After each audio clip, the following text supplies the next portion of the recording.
संस्थापकाय च धर्मस्य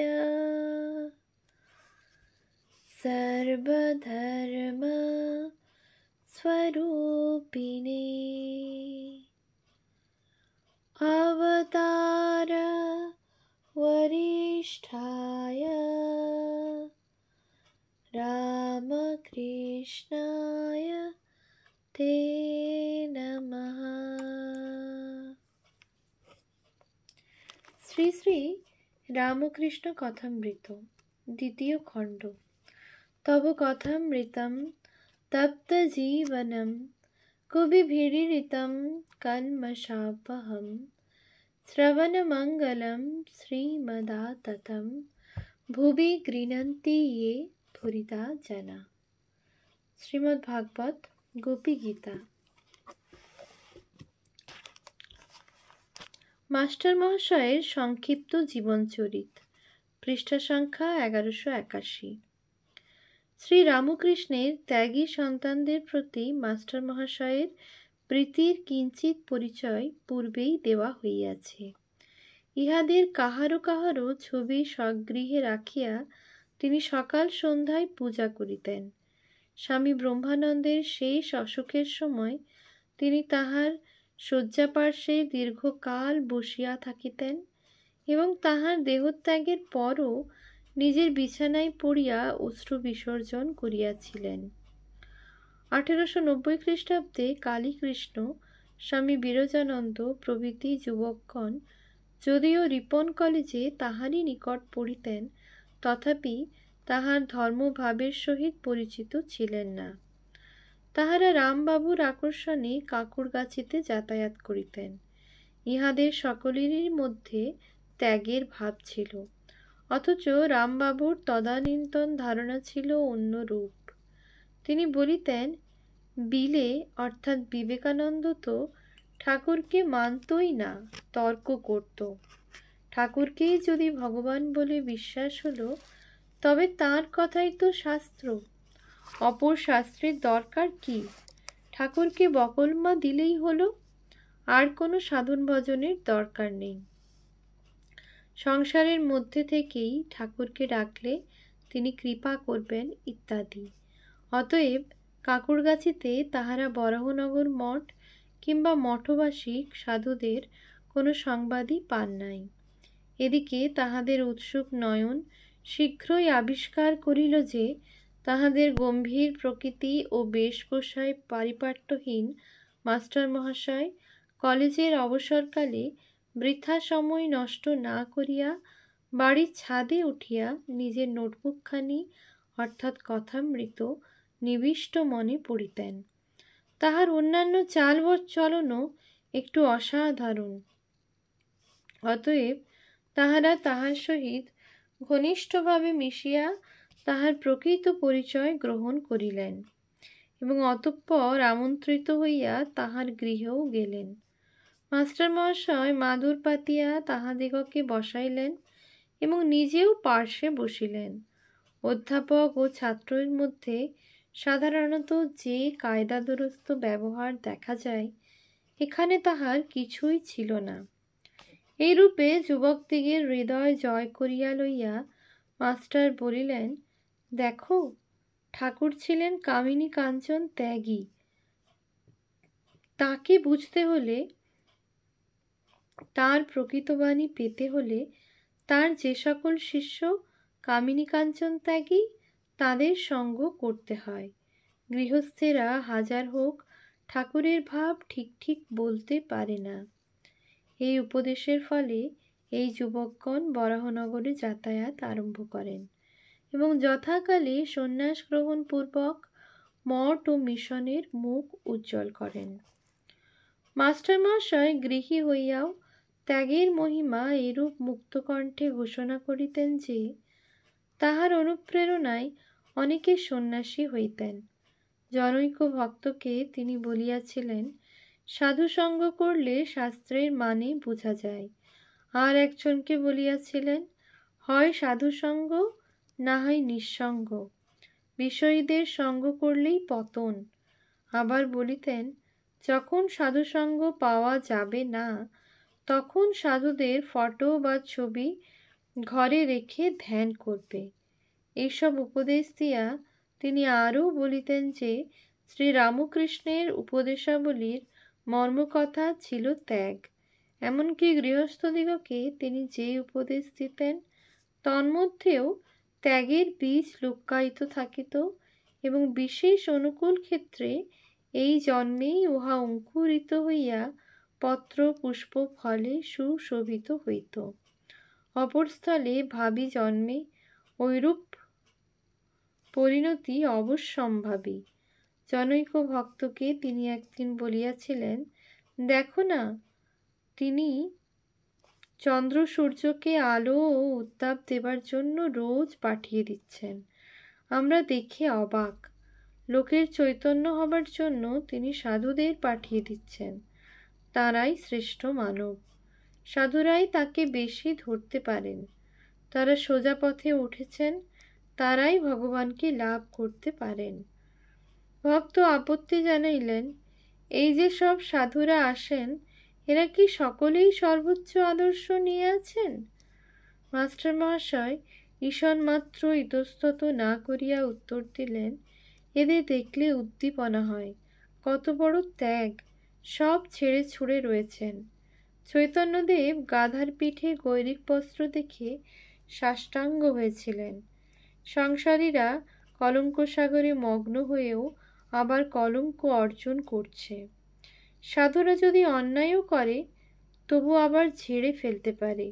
সৎসঙ্গে যেটুকু ভাব পাওয়া যায় সেটুকুই লাভ। সাধু আসিলে তিনি দীর্ঘকাল তাহার পার্শ্বে বসিয়া সদালাপ করিতেন আর বলিতেন, সাধু এসেছেন, ভগবানই সাধুর বেশে এসেছেন। এর জন্য আমার স্নানাহার বন্ধ রাখতে হবে। তা যদি না করতে পারি তবে এর চেয়ে অধিক আশ্চর্য আর কিছু হতে পারে না। সাধুদিগকে তিনি শুধু মুখে ফিরিয়ে দিতেন না, কিছু না কিছু অবশ্যই খাওয়াইতেন আর বলিতেন, আমি ভগবানকে ভোগ নিবেদন করছি, আমি পূজা করছি ও তাই দেখছি। বস্তুত তাহার সঙ্গ লাভ করিয়া এবং তাহার মুখে সাধুর উচ্চ আদর্শের উচ্ছ্বসিত প্রশংসা শুনিয়া সাধুরাও নিজ আদর্শ সম্বন্ধে সমধিক অবহিত হইতেন এবং জীবনে সেই আদর্শ রূপায়িত করিতে অধিকতর যত্নবান হইতেন। যে কোনো ঘটনা বা বিষয় অবলম্বনে ভগবানের স্মরণ মনন হয়। সেই সকলের সংস্পর্শে আসিবার জন্য তিনি নিজে যেমন ব্যাকুল হইতেন, তেমনি পরিচিত সকলকেও তৎ বিষয়ে উৎসাহ দিতেন।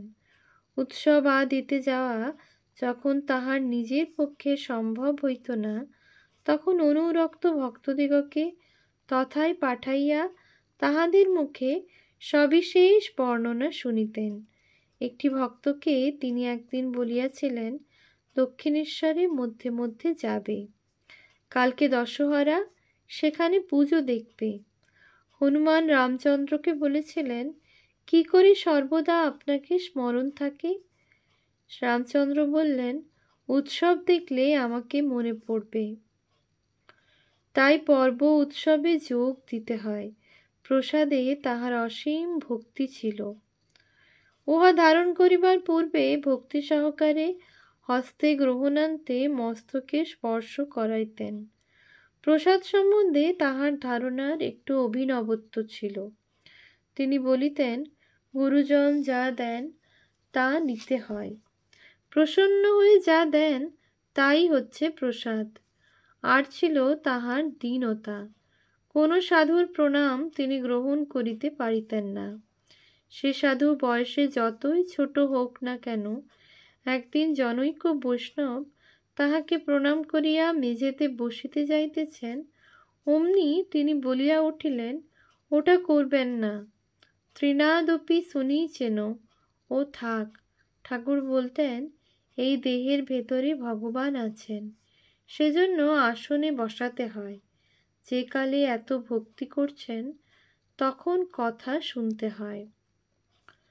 স্বয়ং ভগবৎ কৃপালাভে ধন্য এবং শ্রী রামকৃষ্ণ স্বামী বিবেকানন্দ, কেশবচন্দ্র প্রভৃতির ঘনিষ্ঠ সান্নিধ্য ও প্রীতি লাভে চরিতার্থ হইয়াও মাস্টার মহাশয় অপরের সেবার জন্য উন্মুখ থাকিতেন এবং আপনাকে সকলের সেবক মনে করিতেন।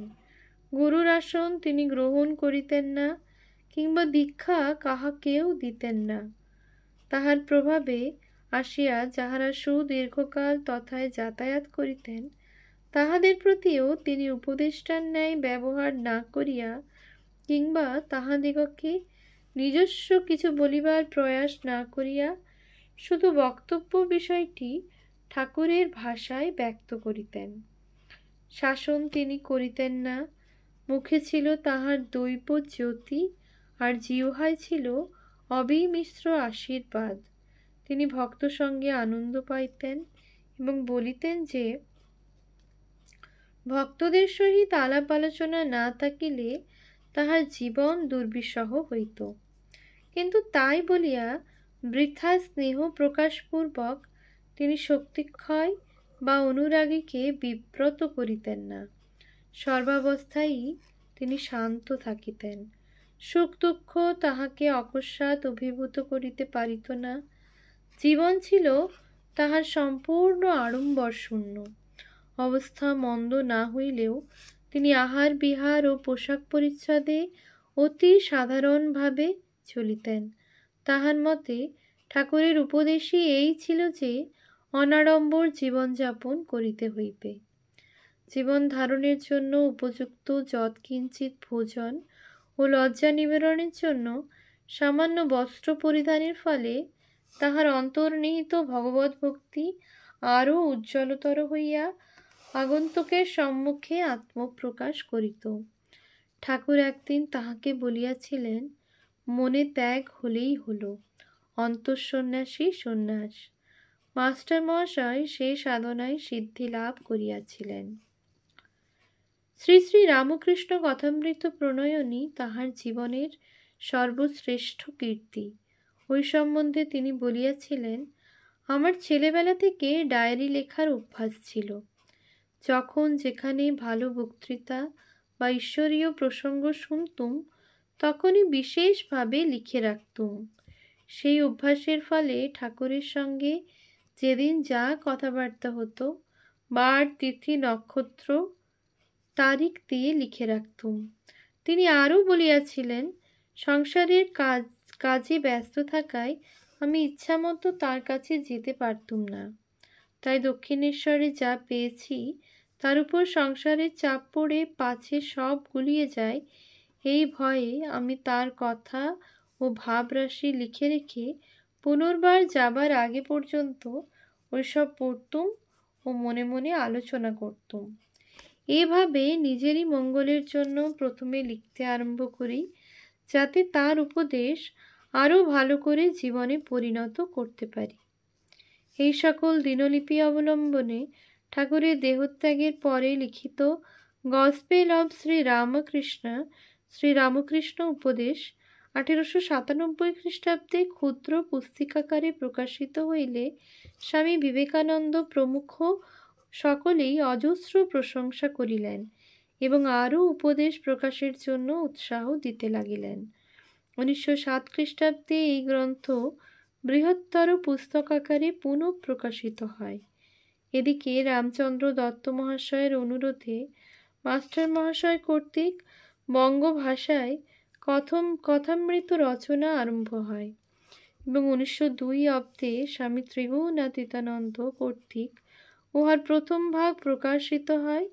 পরে ক্রমে 1904 অব্দে দ্বিতীয় ভাগ, 1908 অব্দে তৃতীয় ভাগ এবং 1910 অব্দে চতুর্থ ভাগ মুদ্রিত হইল। 1932 অব্দে তাহার দেহত্যাগের কয়েক মাস পরে 1932 খ্রিস্টাব্দে পঞ্চম ভাগ প্রকাশিত হয়। শ্রী রামকৃষ্ণ পরমহংস সমসাময়িক দৃষ্টিতে 157 পৃষ্ঠা দ্রষ্টব্য।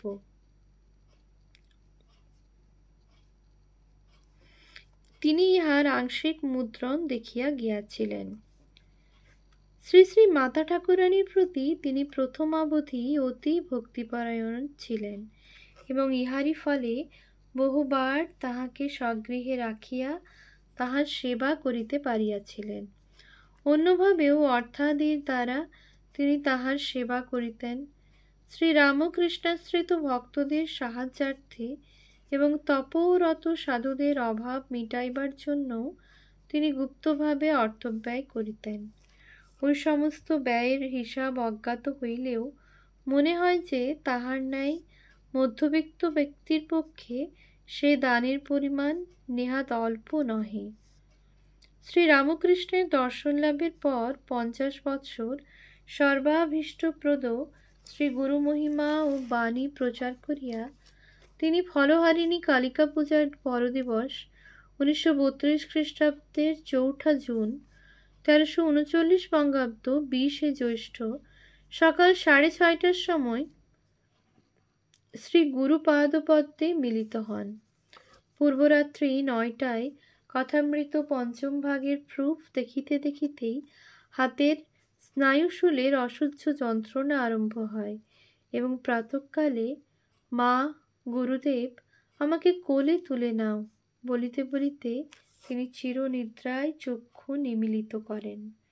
শ্রী গুরুর বাণী প্রচারে উৎসৃষ্ট প্রাণ মাস্টার মহাশয় শেষ মুহূর্ত পর্যন্ত ওই কার্যেই রত থাকিয়া স্বীয় ব্রত উদযাপন করিলেন। স্বামী গম্ভীরানন্দ, অধ্যক্ষ, রামকৃষ্ণ মঠ ও রামকৃষ্ণ মিশন, বেলুড় মঠ, হাওড়া। ওম শান্তি শান্তি শান্তি। হরি ওম তৎসৎ।